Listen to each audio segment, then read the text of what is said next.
여러분, 오늘 우리가 함께 나눌 이야기는 정말 중요한 주제입니다. 바로 돈과 행복에 대한 부처님의 가르침이에요. 부처님께서 말씀하셨습니다. 재물이 많다고 해서 행복한 것이 아니며 재물이 적다고 해서 불행한 것이 아니다.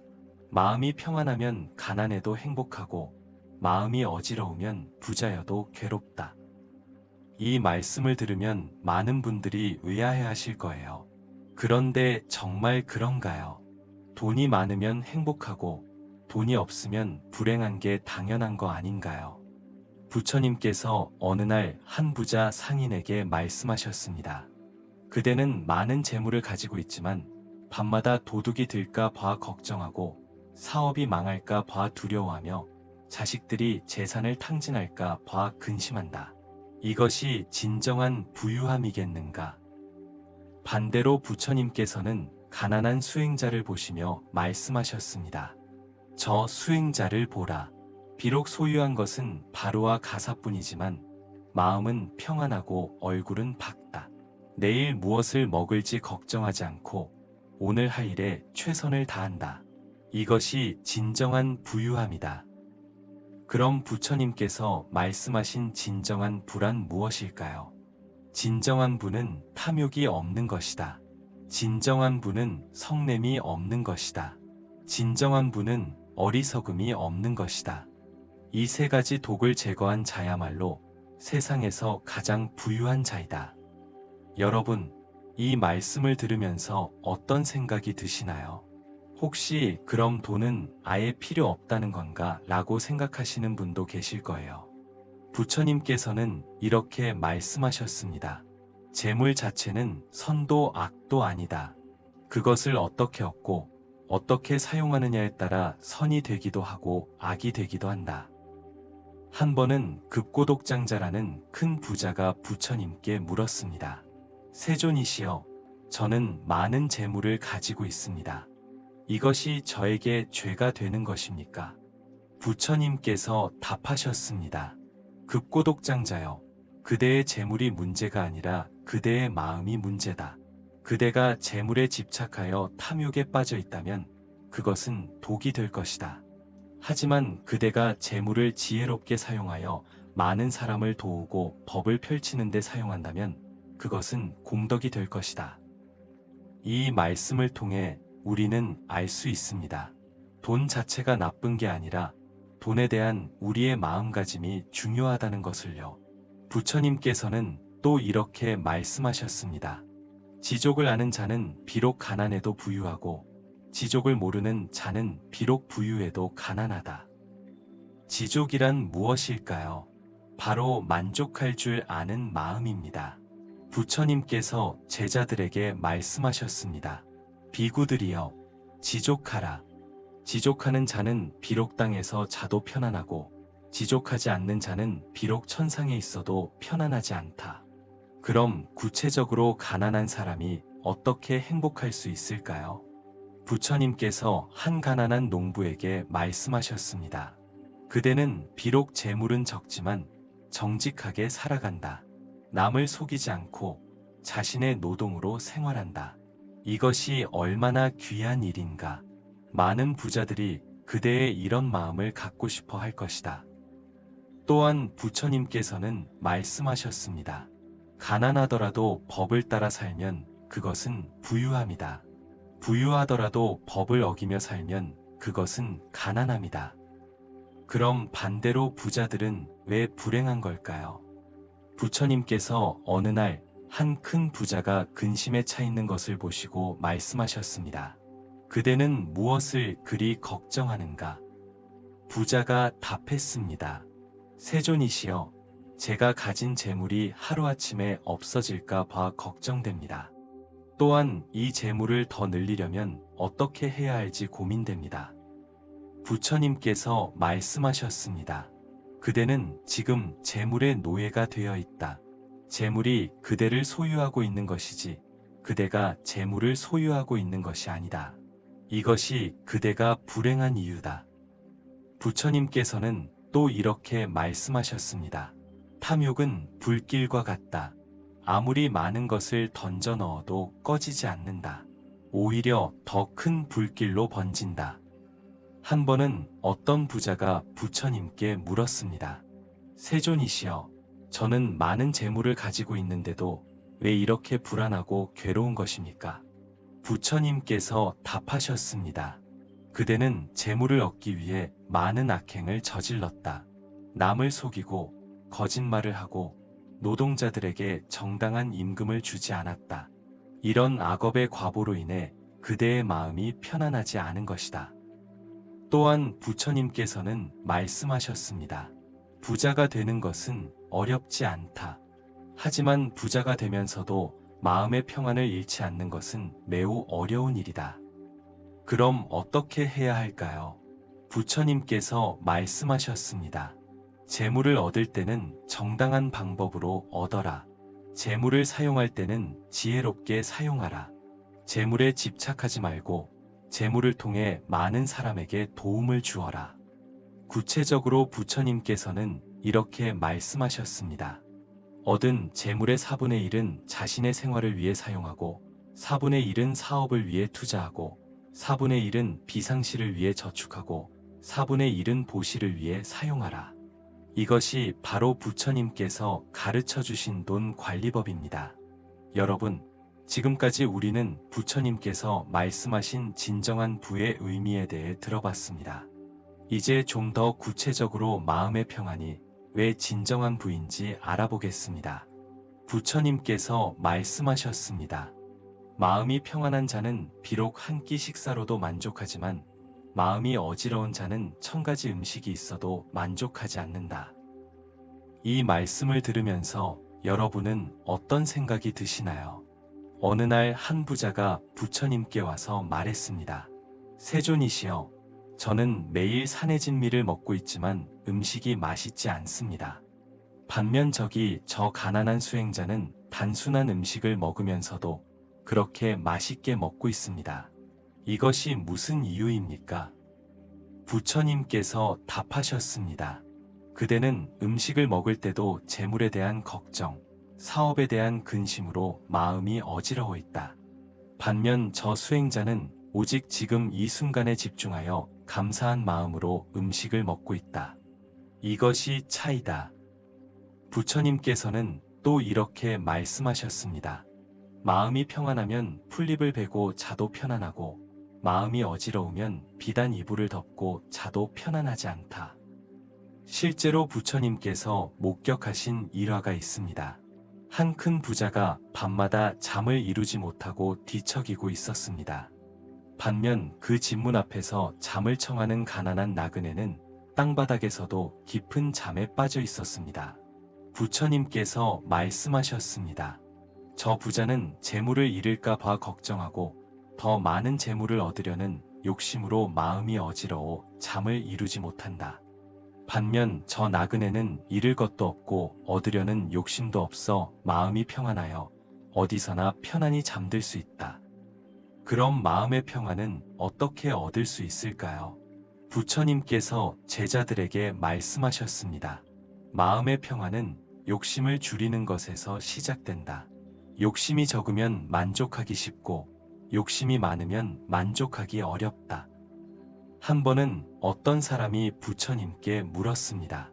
세존이시여, 저는 돈이 많이 생기면 행복해질 것 같은데 왜 그렇지 않다고 하시는 겁니까? 부처님께서 답하셨습니다. 그대가 지금 1만 양을 가지고 있다면 10만 양을 원할 것이다. 10만 양을 가지게 되면 100만 양을 원할 것이다. 이것이 바로 욕심의 본질이다. 끝이 없는 것이다. 부처님께서는 계속해서 말씀하셨습니다. 하지만 만족할 줄 아는 자는 1만 양으로도 충분히 행복하다. 아니, 1000양으로도 행복하고 100양으로도 행복하다. 이것이 지족의 힘이다. 그럼 구체적으로 어떻게 만족할 줄 아는 마음을 기를 수 있을까요? 부처님께서 말씀하셨습니다. 매일 밤 잠들기 전에 오늘 하루 감사한 일들을 생각해보라. 건강하게 살아있는 것, 하루 3끼 식사를 할 수 있는 것, 잠들 곳이 있는 것, 이런 것들이 모두 감사한 일이다. 또한 부처님께서는 말씀하셨습니다. 자신보다 가진 것이 적은 사람을 보며 감사하라. 자신보다 가진 것이 많은 사람을 보며 욕심을 내지 말라. 어느 날 한 제자가 부처님께 물었습니다. 세존이시여, 주변에 저보다 잘 사는 사람들을 보면 자꾸 부러운 마음이 듭니다. 어떻게 해야 할까요? 부처님께서 답하셨습니다. 그대는 지금 비교하는 마음에 사로잡혀 있다. 비교하는 마음은 괴로움의 근원이다. 다른 사람과 비교하지 말고 어제의 자신과 오늘의 자신을 비교하라. 부처님께서는 또 이렇게 말씀하셨습니다. 남의 것을 부러워하는 것은 자신의 것을 버리는 것과 같다. 자신이 가진 것에 감사하고 그것을 소중히 여기는 것이 지혜다. 그럼 마음의 평안을 얻기 위해 우리가 해야 할 구체적인 실천은 무엇일까요? 부처님께서 말씀하셨습니다. 첫째, 정직하게 살아라. 거짓말을 하지 말고 남을 속이지 말라. 둘째, 적당히 만족하라. 과도한 욕심을 부리지 말라. 셋째, 다른 사람을 도와라. 나눔의 기쁨을 알라. 한 번은 어떤 부자가 부처님께 와서 말했습니다. 세존이시여, 저는 많은 재물을 가지고 있지만 하나도 행복하지 않습니다. 어떻게 해야 할까요? 부처님께서 답하셨습니다. 그대의 재물로 굶주린 사람을 도와보라. 그대의 재물로 병든 사람을 치료해주라. 그대의 재물로 배움의 기회를 주어라. 그러면 그대는 진정한 행복을 느낄 것이다. 부처님께서는 또 이렇게 말씀하셨습니다. 보시는 가장 큰 투자다. 보시한 것은 절대 없어지지 않는다. 오히려 더 큰 것이 되어 돌아온다. 실제로 부처님 시대에 급고독장자라는 부자가 있었습니다. 그는 많은 재물을 가지고 있었지만 그 재물로 많은 사람들을 도왔습니다. 그 결과 그는 물질적으로도 부유했지만 정신적으로도 매우 행복했습니다. 부처님께서는 급고독장자를 보시며 말씀하셨습니다. 이것이 바로 진정한 부자의 모습이다. 많이 가지고 있으면서도 마음이 평안하고 많이 가진 것을 많은 사람과 나누는 것이다. 반면 부처님께서는 한 구두쇠 부자에 대해 말씀하셨습니다. 저 부자는 많은 재물을 가지고 있지만 자신도 제대로 쓰지 못하고 남에게도 주지 않는다. 이것은 마치 개가 뼈다귀를 물고 있으면서도 먹지 못하는 것과 같다. 그런 가난한 사람들은 어떻게 마음의 평안을 얻을 수 있을까요? 부처님께서 한 가난한 농부에게 말씀하셨습니다. 그대는 비록 재물은 적지만 정직하게 살아간다. 이것이 얼마나 귀한 일인가. 많은 부자들이 그대의 이런 마음을 갖고 싶어 할 것이다. 부처님께서는 또 이렇게 말씀하셨습니다. 가난하더라도 남을 위해 할 수 있는 일이 있다. 따뜻한 말 한마디, 진심 어린 미소, 어려운 일이 있을 때 함께 해주는 것, 이런 것들도 모두 보시다. 실제로 부처님께서 목격하신 일화가 있습니다. 한 가난한 할머니가 자신의 마지막 동전으로 등불을 켜서 절에 바쳤습니다. 그 등불은 부자들이 바친 큰 등불들보다 더 밝게 빛났습니다. 부처님께서 말씀하셨습니다. 보시의 크기는 바친 물건의 가치에 달려있는 것이 아니라 바치는 사람의 마음에 달려있다. 저 할머니의 작은 등불이 가장 큰 공덕을 쌓았다. 여러분, 이제 우리는 왜 부자들이 불행해지는지 그 근본적인 원인을 살펴보겠습니다. 바로 욕심과 집착 때문입니다. 부처님께서 말씀하셨습니다. 모든 괴로움의 근원은 탐욕이다. 탐욕이 있는 곳에는 반드시 괴로움이 따른다. 한 번은 어떤 부자가 부처님께 와서 말했습니다. 세존이시여, 저는 많은 재물을 가지고 있는데도 왜 이렇게 괴로운 것입니까? 부처님께서 답하셨습니다. 그대는 지금 가진 것에 만족하지 못하고 더 많은 것을 원하고 있다.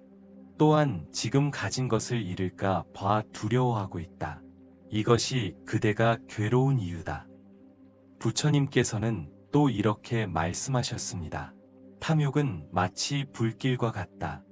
아무리 많은 연료를 던져 넣어도 꺼지지 않고 오히려 더 큰 불길이 된다. 그럼 구체적으로 욕심이 어떻게 괴로움을 만들까요? 부처님께서 말씀하셨습니다. 욕심은 세 가지 괴로움을 만든다. 첫째, 얻고자 하는 것을 얻지 못하는 괴로움. 둘째, 얻은 것을 잃을까 봐 하는 괴로움. 셋째, 얻은 것에 실증이 나는 괴로움. 실제로 부처님께서 목격하신 일화가 있습니다. 한 부자가 더 많은 재물을 얻기 위해 밤낮으로 일했습니다. 그 결과 건강을 잃고 가족과의 시간도 잃었습니다. 마침내 큰 재물을 얻었지만 그때는 이미 건강도 잃고 가족도 떠나고 혼자 남게 되었습니다. 부처님께서 말씀하셨습니다. 저 부자는 재물을 얻기 위해 정작 소중한 것들을 모두 잃어버렸다.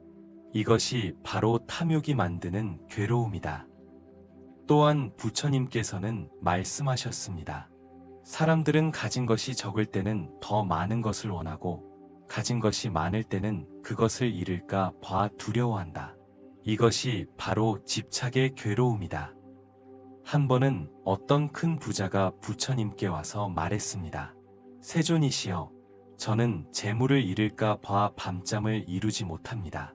어떻게 해야 할까요? 부처님께서 답하셨습니다. 그대는 지금 재물의 노예가 되어 있다. 재물이 그대를 소유하고 있는 것이지 그대가 재물을 소유하고 있는 것이 아니다. 이런 상태에서는 재물이 많을수록 더 괴로워진다. 부처님께서는 또 이렇게 말씀하셨습니다. 집착은 마치 손에 든 뜨거운 숯덩이와 같다. 빨리 놓아야 하는데 놓지 못해서 계속 데이는 것과 같다. 그럼 욕심과 집착은 어떻게 생기는 걸까요? 부처님께서 말씀하셨습니다. 욕심은 무명에서 생긴다. 진정한 행복이 무엇인지 모르기 때문에 외부의 것들에서 행복을 찾으려고 한다. 부처님께서는 또 이렇게 말씀하셨습니다. 사람들은 자신이 영원히 살 것처럼 생각하고 자신이 소유한 것들이 영원할 것처럼 생각한다. 이것이 바로 무명이다. 실제로 부처님께서 목격하신 일화가 있습니다. 한 부자가 임종을 앞두고도 자신의 재물을 놓지 못해 괴로워했습니다. 그는 죽음을 앞두고도 내 재물을 누가 가져갈 것인가 라며 걱정했습니다. 부처님께서 말씀하셨습니다. 저 부자는 죽음을 앞두고도 여전히 집착에서 벗어나지 못하고 있다. 이것이 얼마나 불쌍한 일인가. 그럼 욕심과 집착에서 벗어나려면 어떻게 해야 할까요? 부처님께서 말씀하셨습니다. 첫째, 모든 것은 무상하다는 것을 깨달아야 한다. 둘째, 진정한 행복은 내 마음에 있다는 것을 알아야 한다. 셋째, 나눔의 기쁨을 체험해야 한다. 부처님께서는 또 이렇게 말씀하셨습니다. 집착에서 벗어나는 것은 모든 것을 버리는 것이 아니라 모든 것을 자유롭게 사용할 수 있는 것이다. 한 번은 어떤 제자가 부처님께 물었습니다. 세존이시여, 집착에서 벗어나려면 모든 재물을 버려야 하는 것입니까? 부처님께서 답하셨습니다. 그렇지 않다. 중요한 것은 재물을 버리는 것이 아니라 재물에 대한 집착을 버리는 것이다. 재물이 있어도 집착하지 않으면 자유롭고 재물이 없어도 집착하면 불자유하다. 부처님께서는 또 이렇게 말씀하셨습니다. 진정한 자유는 원하는 것을 모두 가지는 것이 아니라 가진 것에 만족하는 것이다. 그럼 구체적으로 어떻게 집착을 줄일 수 있을까요? 부처님께서 말씀하셨습니다. 매일 죽음을 명상하라. 죽음 앞에서는 모든 것이 의미가 없다는 것을 깨달으면 집착이 줄어든다. 부처님께서는 또 이렇게 말씀하셨습니다. 보시를 실천하라. 나누는 것을 통해 집착을 줄일 수 있다. 처음에는 작은 것부터 시작하라. 실제로 부처님께서 권하신 방법이 있습니다. 어떤 구두쇠 부자에게 부처님께서 말씀하셨습니다. 그대는 먼저 자신의 오른손에서 왼손으로 물건을 주는 연습을 하라. 그 다음에 가족에게 주는 연습을 하라. 그 다음에 이웃에게 주는 연습을 하라. 부처님께서는 왜 이런 방법을 권하셨을까요? 바로 집착을 단계적으로 줄이기 위해서입니다. 부처님께서 말씀하셨습니다. 집착은 한 번에 버릴 수 있는 것이 아니다. 마치 오랫동안 묶여있던 밧줄을 한 번에 풀 수 없는 것처럼 집착도 조금씩 풀어나가야 한다. 그럼 욕심 많은 사람들은 왜 계속 욕심을 부리는 걸까요? 부처님께서 말씀하셨습니다. 욕심은 마치 바닷물과 같다. 마실수록 더 목이 마르다. 욕심을 채우려고 하면 할수록 욕심은 더 커진다. 실제로 부처님께서 목격하신 일화가 있습니다. 한 부자가 온 나라의 금을 다 모아도 만족하지 못하고 다른 나라의 금까지 탐냈습니다. 결국 그는 전쟁을 일으켰고 많은 사람들이 죽었습니다. 그런데 그 부자는 전쟁에서 이기고도 여전히 만족하지 못했습니다. 부처님께서 말씀하셨습니다. 저 부자는 온 세상을 다 가져도 만족하지 못할 것이다. 왜냐하면 그의 욕심에는 끝이 없기 때문이다. 그럼 어떻게 해야 욕심에서 벗어날 수 있을까요? 부처님께서 말씀하셨습니다. 욕심을 없애는 것은 욕심을 억압하는 것이 아니라 욕심의 헛됨을 깨닫는 것이다. 부처님께서는 또 이렇게 말씀하셨습니다. 진정한 만족은 더 많이 가지는 것이 아니라 더 적게 원하는 것이다. 한 번은 어떤 제자가 부처님께 물었습니다. 세존이시여, 욕심이 일어날 때마다 어떻게 해야 합니까? 부처님께서 답하셨습니다. 욕심이 일어나는 것을 지켜보라. 욕심이 어떻게 생기고 어떻게 자라고 어떻게 사라지는지 관찰하라. 그러면 욕심에 휘둘리지 않고 욕심을 다스릴 수 있다. 부처님께서는 또 이렇게 말씀하셨습니다. 욕심은 마치 구름과 같다. 하늘에 나타났다가 사라진다. 구름이 하늘 자체가 아니듯이 욕심도 그대 자신이 아니다. 여러분, 이제 우리는 가난해도 행복할 수 있는 비결에 대해 더 자세히 알아보겠습니다. 바로 지족과 감사의 힘입니다. 부처님께서 말씀하셨습니다. 지족을 아는 자는 세상에서 가장 부유한 자이다. 지족하지 않는 자는 세상에서 가장 가난한 자이다. 그럼 지족이란 정확히 무엇일까요? 부처님께서 말씀하셨습니다. 지족이란 지금 가진 것으로 만족하는 것이다. 더 많은 것을 원하지 않고 지금 가진 것에 감사하는 마음이다. 한 번은 어떤 사람이 부처님께 물었습니다. 세존이시여, 지족하라고 하시는데 그러면 발전이나 성장은 어떻게 해야 합니까? 부처님께서 답하셨습니다. 지족은 게으름이 아니다. 지족은 지금 가진 것에 감사하면서도 해야 할 일은 최선을 다하는 것이다. 다만 결과에 집착하지 않는 것이다. 부처님께서는 또 이렇게 말씀하셨습니다. 지족하는 자는 비록 적게 가져도 마음이 풍족하고 지족하지 않는 자는 비록 많이 가져도 마음이 텅 비어 있다. 실제로 부처님께서 목격하신 일화가 있습니다. 한 가난한 농부가 작은 밭에서 나는 작물로도 만족하며 행복하게 살고 있었습니다. 반면 그 옆에 큰 농장을 가진 부자는 항상 더 많은 땅을 사려고 고민하며 불안해했습니다. 부처님께서 말씀하셨습니다. 저 가난한 농부는 진정한 부자이고 저 부자는 진정한 가난뱅이다. 마음의 만족이야말로 진정한 부의 척도다. 그럼 어떻게 지족하는 마음을 기를 수 있을까요? 부처님께서 말씀하셨습니다. 첫째, 자신이 가진 것들을 하나씩 세어보라. 둘째, 그 하나하나에 감사하라. 셋째, 그것들이 없다면 어떨지 상상해보라. 부처님께서는 또 이렇게 말씀하셨습니다. 매일 아침 일어나면 오늘도 숨을 쉴 수 있구나. 오늘도 볼 수 있구나. 오늘도 들을 수 있구나라고 감사하라. 한 번은 어떤 제자가 부처님께 물었습니다. 세존이시여, 감사할 일이 별로 없는 것 같습니다.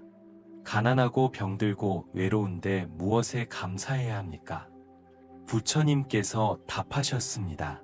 그대는 지금 살아있다. 이것이 얼마나 감사한 일인가. 그대는 지금 이 법문을 들을 수 있다. 이것이 얼마나 감사한 일인가. 그대는 지금 괴로움을 벗어날 수 있는 길을 찾고 있다. 이것이 얼마나 감사한 일인가. 부처님께서는 또 이렇게 말씀하셨습니다. 감사는 연습이다. 처음에는 어려워도 계속 연습하면 자연스러워진다. 그럼 구체적으로 어떻게 감사를 연습할 수 있을까요? 부처님께서 말씀하셨습니다. 매일 밤 잠들기 전에 오늘 하루 감사한 일 3가지를 생각해보라. 아주 작은 것이라도 좋다. 부처님께서는 또 이렇게 말씀하셨습니다. 음식을 먹을 때는 이 음식이 어떻게 내 앞에 왔는지 생각해보라.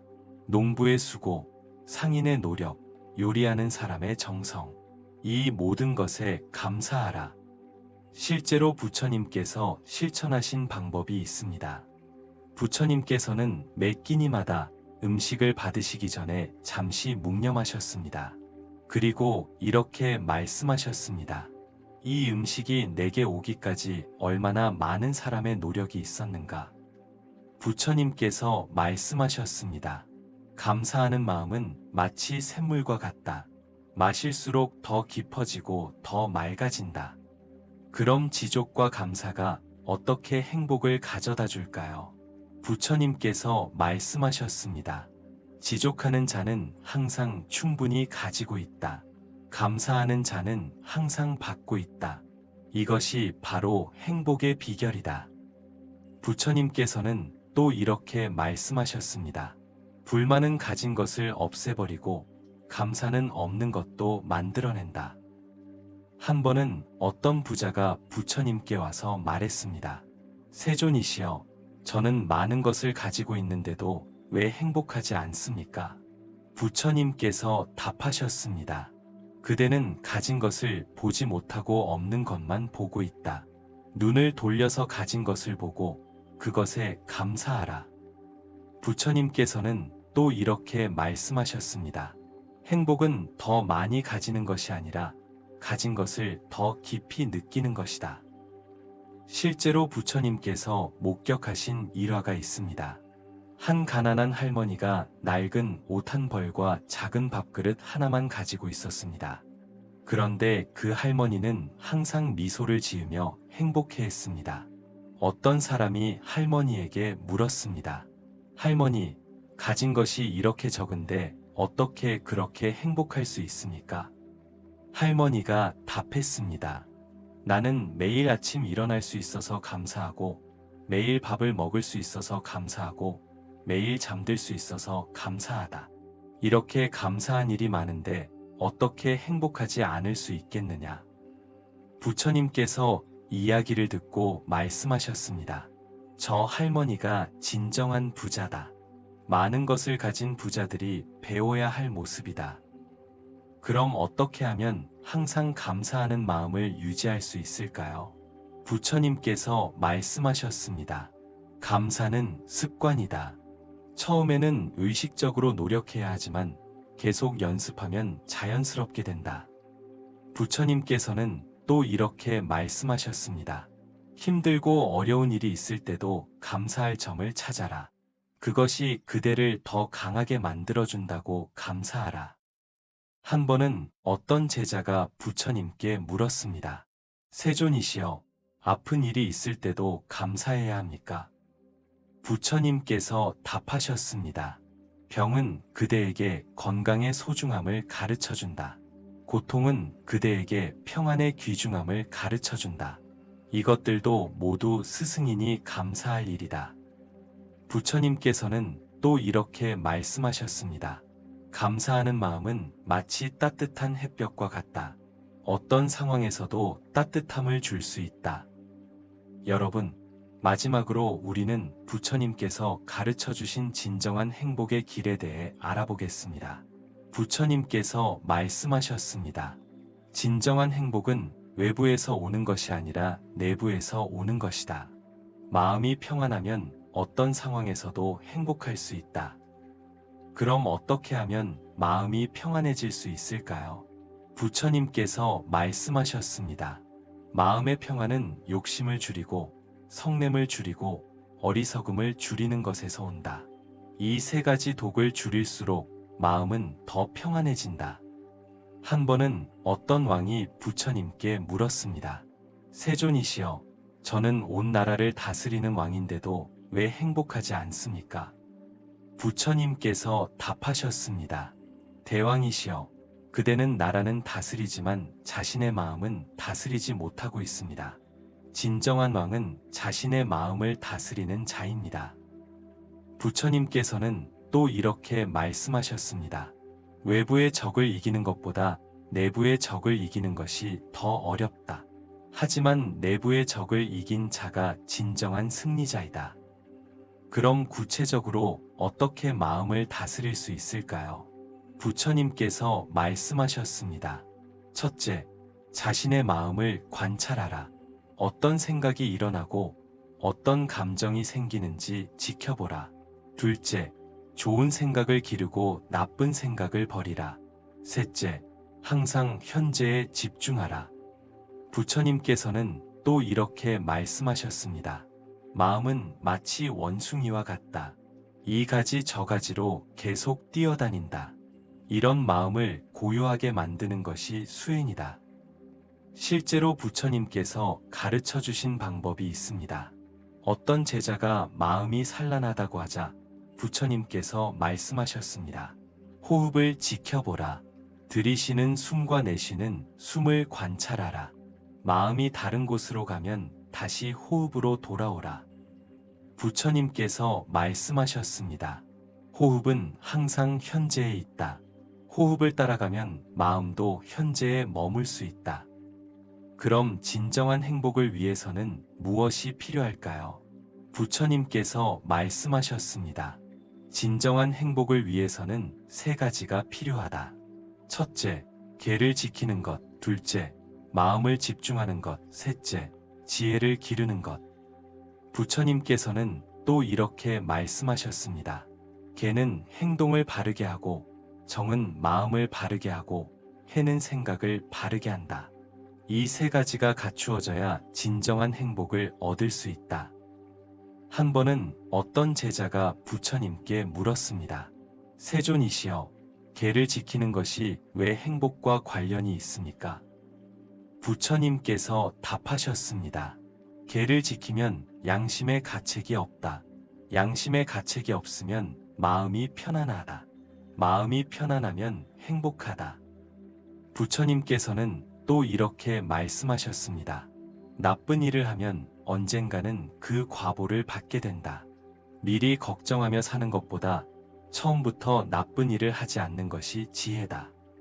그럼 구체적으로 어떤 계를 지켜야 할까요? 부처님께서 말씀하셨습니다. 첫째, 생명을 해치지 말라. 둘째, 남의 것을 훔치지 말라. 셋째, 삿된 음행을 하지 말라.